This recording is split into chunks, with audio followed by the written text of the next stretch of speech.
Hi, hello friends, welcome back to the Prime Content YouTube channel. నిరుద్యోగులకు good news. ఏపీలో కూటమి సర్కార్ సంక్షేమంపై ఫోకస్ చేసింది. ఏడాది పాటు పాలనను గాడిలో పెట్టింది. ఎన్నికల్లో ఇచ్చిన హామీలను ఒక్కొక్కటిగా అమలు చేయనుంది.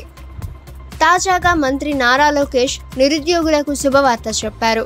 ఈ ఏడాది నుంచి నిరుద్యోగుల భృతి పథకాన్ని అమలు చేస్తామని క్లారిటీ ఇచ్చారు. ఏపీలో కూటమి సర్కార్ అధికారంలోకి రావడానికి కీలకమైనవి సూపర్ 6 పథకాలు. ఏడాది గడిచిపోవడంతో ఒక్కొక్కటిగా అమలు చేసేందుకు ప్రణాళిక రెడీ చేసింది. ఈ ఏడాదిలో నిరుద్యోగ భృతి పథకాన్ని అమలు చేస్తామని మంత్రి లోకేష్ క్లారిటీ ఇచ్చారు.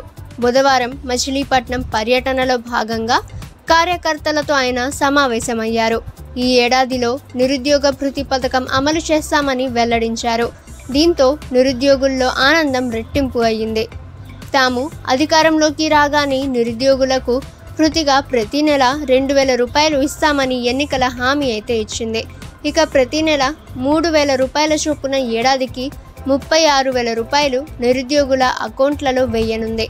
ప్రజల నమ్మకాన్ని వమ్ము చేయబోమని చెబుతూనే ఎన్నికల్లో ఇచ్చిన హామీలను ఒక్కొక్కటిగా నెరవేరుస్తామని చెప్పకనే చెప్పారు. అయితే ఈ పథకానికి సంబంధించి విధి విధానాలు త్వరలో ఖరారు కానున్నాయి. దీనిపై ప్రభుత్వం కసరత్తు చేస్తోంది. నిరుద్యోగ భృతి పథకం ఇప్పటిది కాదు.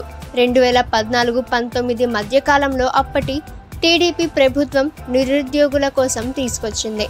అప్పట్లో కనీస విద్యార్హత డిగ్రీ లేదా డిప్లొమా ఉండాలని నిబంధన పెట్టింది. అంతేకాదు తెల్ల రేషన్ కార్డు ఉండాలని, యువకుల వయస్సు 22 నుంచి 35 ఏళ్ల మధ్య వయసు తప్పనిసరి చేసింది. కుటుంబంలో ఒక్కరికే ఇవ్వాలనే నిబంధన ఏమీ లేదని తెలిపింది. గతంలో సుమారు 12 లక్షల మంది నిరుద్యోగ యువతకు ప్రయోజనం చేకూరనుంది. ఇక నిరుద్యోగ భృతితో పాటు అదనంగా స్కిల్ డెవలప్మెంట్ ట్రైనింగ్ ఇప్పించారు. 10 లక్షల మందికి నిరుద్యోగ భృతిని చెల్లిస్తామని అప్పట్లో చెప్పారు. చివరకు ఆ సంఖ్య 12 లక్షలకు చేరింది. ఇప్పుడు ఆ స్కీమ్ని మళ్ళీ ప్రవేశపెడుతోంది కూటమి సర్కార్. అధికారంలోకి రాగానే ఉచితంగా గ్యాస్ సిలిండర్లు అందిస్తుంది. దీనికి తోడు జూన్ 12న తల్లికి వందనం పథకాన్ని అమలు చేసింది. 1 తరగతి నుంచి ఇంటర్ చదువుతున్న ప్రతి విద్యార్థికి 15,000 చొప్పున వారి తల్లుల ఖాతాల్లో వేసింది.